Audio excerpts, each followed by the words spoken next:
పద్ధతిలో అందరినీ సంప్రదించి భౌగోళికంగా రాష్ట్ర కేంద్ర బిందువు అయిన అమరావతిని రాజధానిగా అభివృద్ధి చేయాలని ఆ రోజు నిర్ణయించడం జరిగింది. చంద్రబాబు నాయుడు గారి నాయకత్వం మీద అపారమైన విశ్వాసం చూపుతూ ఈ ప్రాంత రైతులు తన సారవంతమైన సాగు భూములను రాష్ట్రాభివృద్ధికి కోసం త్యాగం చేశారు. ఆ విషయం మనందరికీ తెలుసు. అన్నదాతల అండతో, ఆశీర్వాదంతో, వాయువేగంతో, మనోవేగంతో రాజధాని నిర్మాణ పనులు కూడా ప్రారంభమయ్యాయి. దురదృష్టవశాత్తు 2019లో ఆ ప్రగతి రథానికి అడ్డంకులు ఎదురయ్యాయి. ప్రపంచవ్యాప్తంగా సభ్య సమాజంలో, ప్రజాస్వామిక వ్యవస్థలో కనీ విని ఎరగని రీతిలో ఆంధ్రప్రదేశ్లో 5 ఏళ్ల పాటు వైపరీత్యమైన చోటు చేసుకున్న సంగతి మీరు అందరూ చూశారు. ప్రజాస్వామ్యంలో ప్రభుత్వాలు మారడం సహజం, కానీ పరిపాలన అనేది ఒక నిరంతర ప్రక్రియ. ప్రభుత్వాలు మారినప్పుడల్లా గత ప్రభుత్వాలు చేపట్టిన పనులు కొనసాగుతూనే ప్రజలకు మరింత సేవలు చేయడానికి కొత్త ప్రభుత్వాలు విధానాలు ప్రవేశపెట్టడం సహజంగా మనం చూస్తూ ఉంటాం. ఆ క్రమంలో గత ప్రభుత్వ హయాంలో చేపట్టిన మంచి పనులు మాత్రం అడ్డుకోరు. కానీ అందుకు భిన్నంగా 2019 వరకు పాలకులు తమ చేతికి కొబ్బరికాయ దొరికినట్టు, తన చేతికి అన్నాను, వేరే అనలేదు, తో రాష్ట్ర విధ్వంసానికి కంకణం కట్టుకున్నారు. దురదృష్టవశాత్తు వారు అప్రజాస్వామిక ప్రగతి నిరోధక పోకడల వల్ల రాష్ట్రం కనీసం 50 ఏళ్ళ వెనక్కి వెళ్ళిపోయింది. పాలకులకు కూడా మతి భ్రమించవచ్చునని, వారు విధ్వంసానికి పాల్పడగలరని ప్రజలు ఊహించారు. పర్యవసానంగా రాష్ట్ర భవిష్యత్తు అగమ్య గోచరమైంది. రాజధాని కోసం భూములు ఇచ్చిన రైతులు వీధిని పడ్డారు. ఆత్మ గౌరవానికి మారుపేరిన రైతులు అవమానాలు పాలయ్యారు.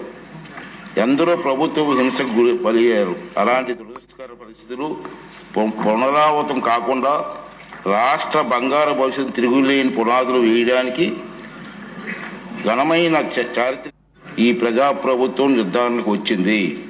ముఖ్యమంత్రి చంద్రబాబు నాయుడు గారు దృఢ సంకల్పంతో చేసే కృషి ఫలితంగా రాష్ట్ర విభజన చట్టంలో తగు సవరణ తీసుకురావడానికి కేంద్ర ప్రభుత్వం సూత్రప్రాయంగా అంగీకరించినట్టు తెలిసింది. అందుకోసం అవసరమైన తీర్మానం చేయడానికి ఈరోజు మనం అందరం ఇక్కడ సమావేశమయ్యాం.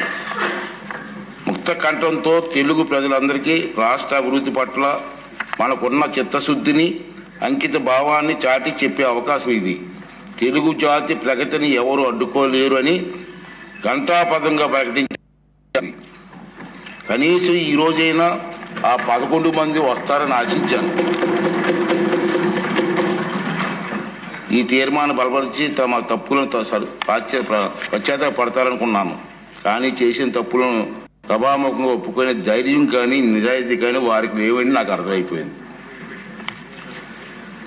రైతన్నల ఉసురు తగిలిన తర్వాత కూడా గుణపాఠం నేర్చుకునే ఉద్దేశం వారికి లేదనిపిస్తుంది. ఇది వారికి విజ్ఞతగా వదిలేద్దాం. సభ్యులంతా ఈనాటి సమావేశానికి ప్రాముఖ్యతను అర్థం చేసుకొని అర్థవంతంగా, నిర్మాణాత్మకంగా చర్చల్లో పాల్గొని ఈ అవకాశాలు సద్వినియోగం చేసుకుంటారని చెప్పి నేను ఆశిస్తున్నాను.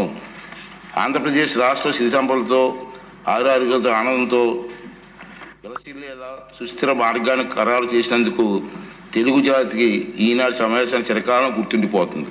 రెండో విషయం ఏంటంటే, మన అందరం కూడా ఈ చరిత్రాత్మక సంఘటనలో చర్చల్లో పాల్గొన్నందుకు మన అందరూ కూడా గర్వపడాలండి. చరిత్రలో మనందరం మిగిలిపోతాం. చాలా ఇంపార్టెంట్. ఆ రాబోయే తరాల వారికి కూడా ఈ సభ ఇటువంటి మంచి తీర్మానం చేసిందని చెప్పుకునే పరిస్థితి మనకు కల్పించింది. దీనందరూ కూడా అర్థవంతంగా చర్చలు పాల్గొని మరి వీరందరికీ సహకరిస్తారని ఆశిస్తూ ఇప్పుడు గౌరవ ముఖ్యమంత్రి గారు ప్రభుత్వ తీర్మానాన్ని ప్రవేశపెడతారు.